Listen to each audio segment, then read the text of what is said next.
दोस्तों कहते हैं भगवान जगन्नाथ की रथ यात्रा में सिर्फ भक्त ही नहीं बल्कि देवता भी अदृश्य रूप से शामिल होते हैं। क्या सच में इस यात्रा में कोई ऐसा रहस्य छुपा है जो हम नहीं जानते? तो चलिए आज हम आपको उस अनसुने रहस्य से परिचित कराएंगे, जिसे जानने के बाद आप रथ यात्रा को सिर्फ एक पर्व नहीं बल्कि एक दिव्य अनुभव मानेंगे। उसी के साथ हम आपको भगवान जगन्नाथ की एक अद्भुत कथा सुनाएंगे, जिसे जानकर आपका विश्वास और भक्ति दोनों और भी गहरे हो जाएंगे। नमस्कार दोस्तों, मेरा नाम प्रीति और चलिए बात करते हैं जगन्नाथ पूजा के बारे में। जगन्नाथ पूजा भारत की सबसे पवित्र और भव्य परंपराओं में से एक है, जो मुख्य रूप से जगन्नाथ मंदिर में की जाती है। ये पूजा भगवान जगन्नाथ, जो कि श्री कृष्ण का रूप है, उनके भाई बलभद्र और बहन सुभद्रा को समर्पित है। दोस्तों ये पूजा प्रेम, भक्ति और समर्पण का प्रतीक है। मान्यता है कि भगवान जगन्नाथ अपने भक्तों को प्रत्यक्ष दर्शन देकर उनकी इच्छाओं को पूरा करते हैं। रथ यात्रा के दौरान ये पूजा सबसे विशेष मानी जाती है। अब आपको हम भगवान जगन्नाथ की एक पौराणिक कथा सुनाएंगे। ये कथा प्राचीन ग्रंथों में मिलती है, विशेष रूप से स्कंद पुराण, ब्रह्म पुराण और पद्म पुराण में वर्णित है। ये कथा हमें भगवान जगन्नाथ के अद्भुत और रहस्यमयी स्वरूप के बारे में बताती है।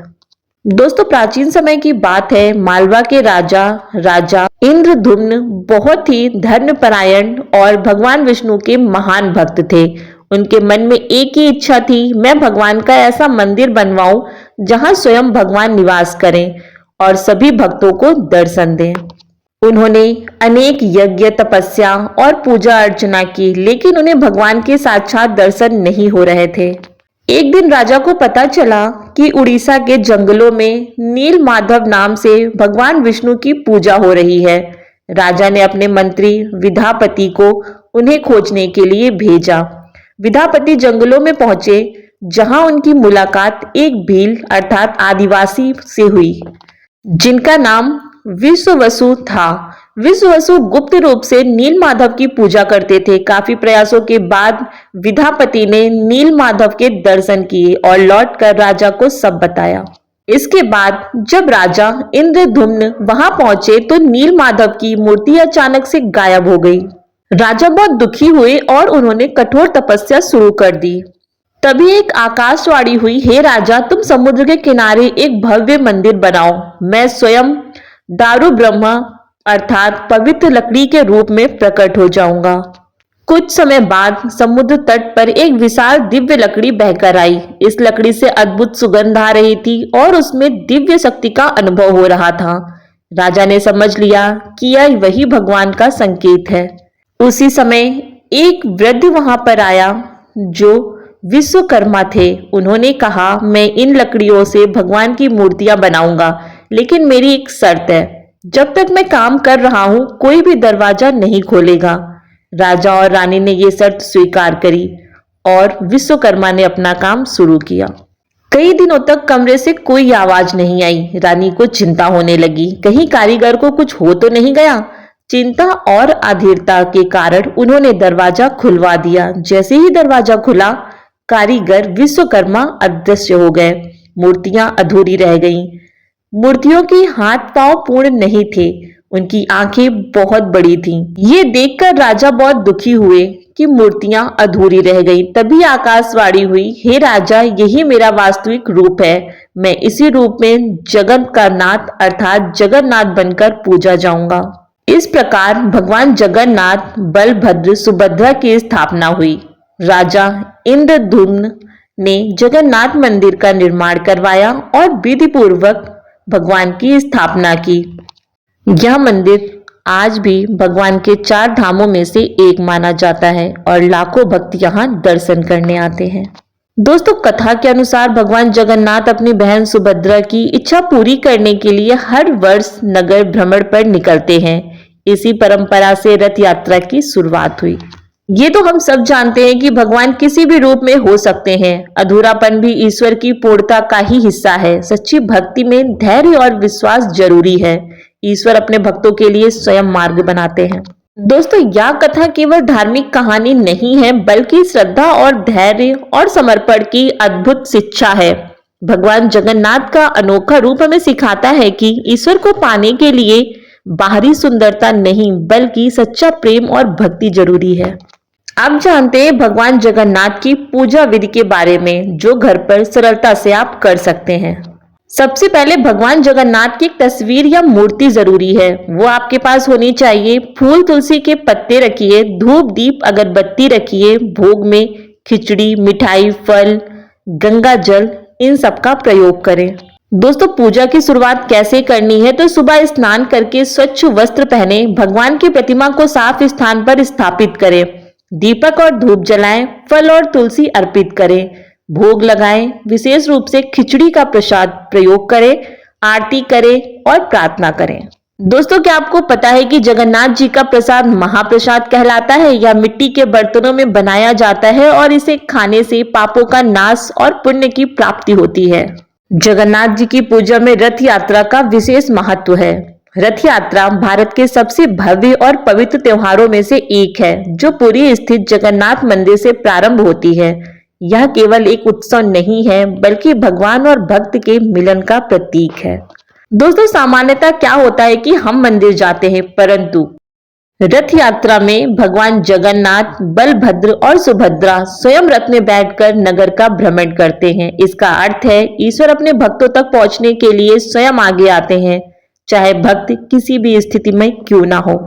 रथ यात्रा में जाति, धर्म, अमीर गरीब का कोई भेदभाव नहीं होता। हर व्यक्ति एक ही रस्सी पकड़कर रथ को खींचता है। यह सिखाता है कि मनुष्य बराबर है, ईश्वर के सामने कोई भी छोटा बड़ा, अमीर और गरीब नहीं होता। दोस्तों, धार्मिक मान्यता के अनुसार रथ को खींचना पुण्य का महान कार्य माना जाता है। इससे जन्म जन्म के पाप नष्ट होते हैं, मोक्ष मुक्ति की प्राप्ति होती है। रथ यात्रा में भगवान जगन्नाथ को गुड़िचा मंदिर ले जाया जाता है, जिसमें उनकी मौसी का घर माना जाता है। इसका आध्यात्मिक अर्थ है भगवान का अपने भक्तों के बीच रहना, सरल और सादगीपूर्ण जीवन जीना। ये संदेश देता है कि हमें भी इसे अपनाना चाहिए। ध्यान रखिएगा, रथ यात्रा के समय पूजा करने से कई गुना अधिक फल प्राप्त होता है, लेकिन इसके लिए कुछ विशेष नियमों का भी पालन करना होता है। आइए जानते हैं वो नियम कौन से हैं। सुबह जल्दी उठकर स्नान करें, साफ और हल्के सफेद या पीले वस्त्रों को पहने, पूजा स्थान को स्वच्छ करें। दोस्तों, कहा जाता है रथ शरीर, रस्सी कर्म और रथ खींचने वाले लोग हमारे प्रयास हैं। यह शरीर और मन की शुद्धि का प्रतीक है। पूजा करते समय मन पूरी तरह भगवान में लगाएं, दिखावे या जल्दबाजी से बचें। भगवान भाव के भूखे हैं, वस्तुओं के नहीं, इस बात का विशेष ध्यान रखें।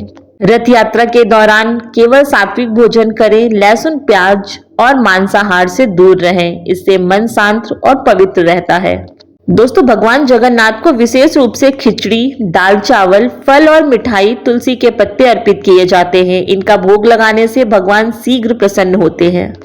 पूजा के समय मंत्र का जाप करें, ओम नमो भगवते वासुदेवाय, जय जगन्नाथ। निरंतर जाप करने से मन शांत होता है और सकारात्मकता आती है। इसके बाद गरीबों को भोजन कराएं, जरूरतमंदों की मदद करें। यह भगवान की सच्ची पूजा मानी जाती है। झूठ, क्रोध और विवाद से दूर रहें, सकारात्मक सोच रखें, यह मन की शुद्धि के लिए आवश्यक है। दोस्तों, यदि संभव हो तो रथ यात्रा के दर्शन जरूर करें, या घर पर, टीवी पर, मोबाइल पर भी श्रद्धा से देख सकते हैं। सच्चे मन से दर्शन करने से भी पूर्ण फल मिलता है। दोस्तों, रथ यात्रा केवल कोई धार्मिक आयोजन नहीं बल्कि जीवन जीने की कला सिखाने वाला पर्व है। ये हमें सिखाता है कि भगवान हमेशा अपने भक्तों के करीब रहते हैं। सच्ची भक्ति, सेवा और अच्छे कर्म ही जीवन को सफल बनाते हैं। दोस्तों, जगन्नाथ जी की पूजा अगर आप सच्चे मन से करते हैं तो आपकी सभी मनोकामनाएं पूर्ण होती हैं, घर में सुख शांति आती है, आध्यात्मिक उन्नति होती है तथा पापों से मुक्ति मिलती है। दोस्तों, कहा जाता है कि जगन्नाथ का अर्थ होता है जगत का नाथ, यानी पूरे संसार का स्वामी। लेकिन उनकी सबसे खास बात यह है कि वे अपने भक्तों से किसी प्रकार का भेदभाव नहीं करते।